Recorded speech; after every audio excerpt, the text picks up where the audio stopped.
kudune damkar iki. Lah iki kudune damkar, nek ora damkar ya ora iso no. Few moments later.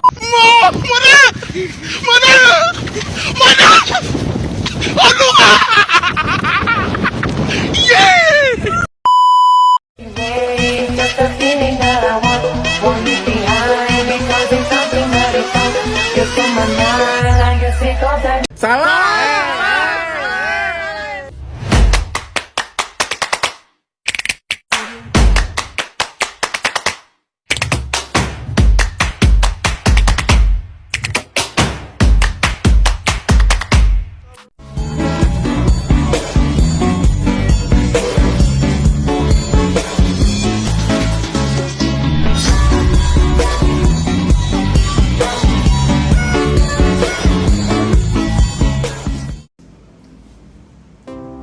Assalamualaikum warahmatullahi wabarakatuh. Waalaikumsalam warahmatullahi wabarakatuh.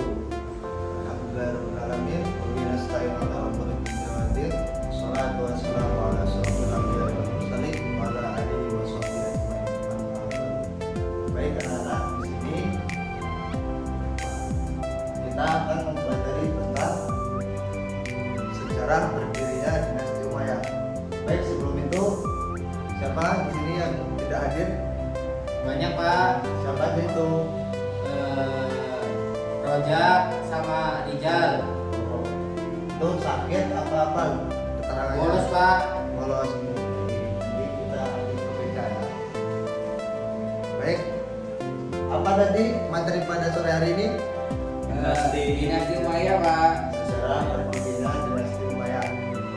Nah, sejarah dinasti Umayyah itu adalah sebuah dinasti Islam yang didirikan pada tahun 661 Masehi sampai berlangsung hingga tahun 750 Masehi. Dinasti Umayyah ini merupakan kekhalifahan pertama setelah era Khulafaur Rasyidin dalam sejarah Islam. Nama dinasti khalifah ini pertama Umayyah bin Abdul Asy'amas atau Muawiyah bin Abu Sufyan alias Muawiyah. Sebelum khalifah, beliau pernah menjabat sebagai gubernur Syam pada masa Khulafaur Rasyidin, tepatnya pada masa Umar bin Khattab. Secara garis besar, dinasti Umayyah terbagi atas beberapa periode, yaitu tahun, ada yang tahu tahun berapa?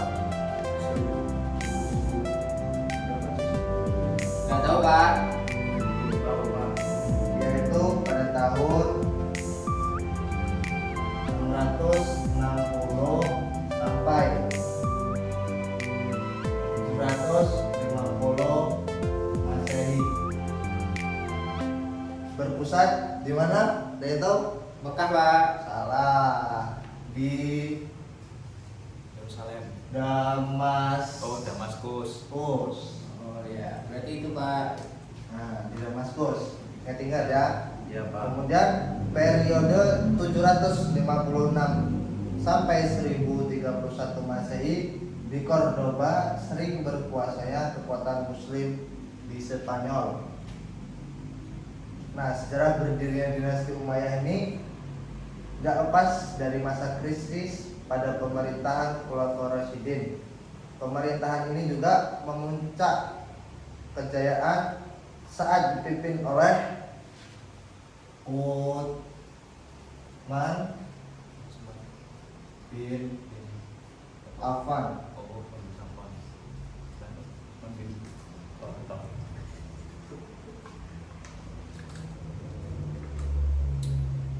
Mengalami kemunduran pada masa pemerintahan siapa? Bakar Siddiq. Ali bin Abi Ali. Thalib. Ali Pak. Nah, pemerintahan Khulafaur Rasyidin semakin mengalami kemunduran terkala beliau wafat dalam serangan balas dendam atas konflik kebijakan Utsman bin Affan di periode kedua. Nah, kemunduran itu, setelah Ali bin Abi Thalib, kekhalifahan diganti oleh putranya yang bernama Hasan bin Ali bin Abi Thalib. Namun pada tahun 661 Masehi, Hasan mengundurkan diri sebagai pejabatnya. Kemudian Hasan inilah yang menyebabkan khalifah kaum muslim dipegang oleh Muawiyah. Oh, begitu ya, Pak? Muawiyah bin Abu Sufyan. Setelah Bani Umayyah berdiri, ibu kota kerajaan Madinah pindah ke Damaskus yang terletak di kota Syam. Nah, Bani Umayyah berdiri sendiri bermula dari peristiwa Tahkim atau Perang Siffin.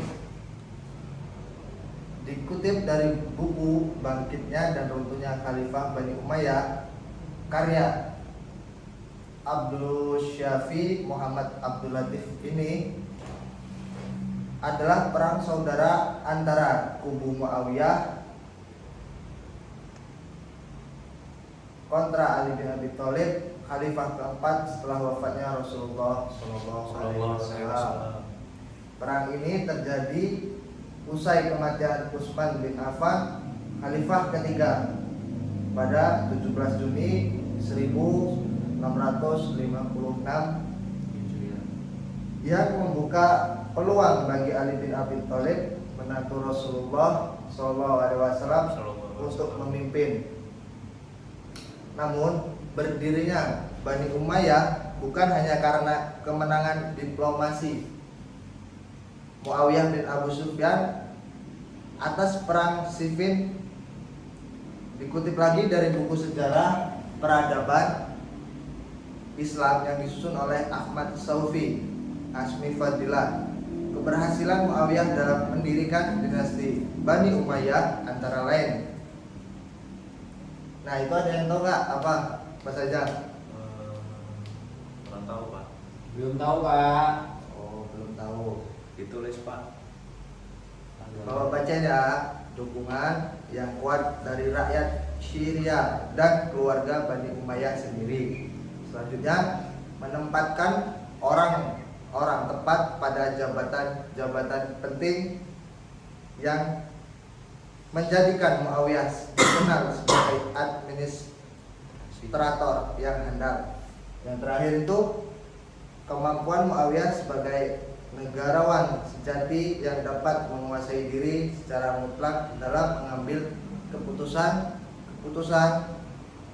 yang penting walaupun terdapat tekanan dan intimidasi. Nah, masa kejayaan dinasti Umayyah itu telah berperan besar dalam kemajuan Islam sejak pemegang kepemimpinan umat Islam.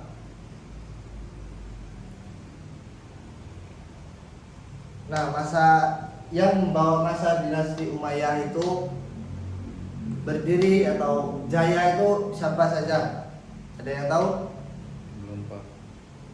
Aziz tahu? Belum, Pak. Nah, yang pertama itu Muawiyah bin Abu Sufyan. Yang kedua Abdul Malik bin Marwan. Yang ketiga Al-Walid bin Abdul Malik. Yang terakhir Umar bin Abdul Aziz. Abdul Aziz ikutan ya, Pak? Oh, ini nama yang membawa jaya dinasti Umayyah. Oh. Bukan Aziz kamu ya. Baik, Pak. Nah, sebagai pemimpin dinasti Umayyah, ada banyak hal yang telah dilakukan untuk Islam dan dinastinya. Beberapa diantaranya yaitu mengembalikan harta kepada pemiliknya pada masa berdirinya dinasti, pemilikan harta pribadi, pemeluk Islam bertambah pesat tanpa harus melakukan banyak invasi ke negara lain. Ia banyak menggunakan diplomasi. Nah, itu sejarah berdirinya dinasti Umayyah. Nah, dari materi ini apakah anak-anak sudah paham? Paham, Pak, tapi tolong jelasin ulang, Pak. Kalau jelasin ulang banyak. Yang penting dipelajari ya, cari bukunya ya. Baik, Pak.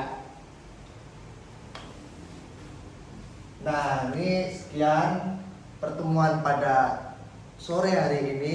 Kita lanjut pertemuan pada yang akan datang. Baik, sebelum Bapak tutup,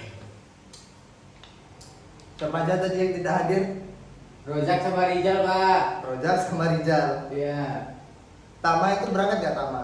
Enggak, Pak. Dia bolos barusan angkat Hadir, kayak Pak. pas Bapak, Pak. Oh, Hadir kok. hadir itu loh di belakang. Oh iya, saya lihat, Pak. Bareng nggak? Baik, sekian pertemuan pada sore hari ini. Kita lanjut pertemuan yang akan datang.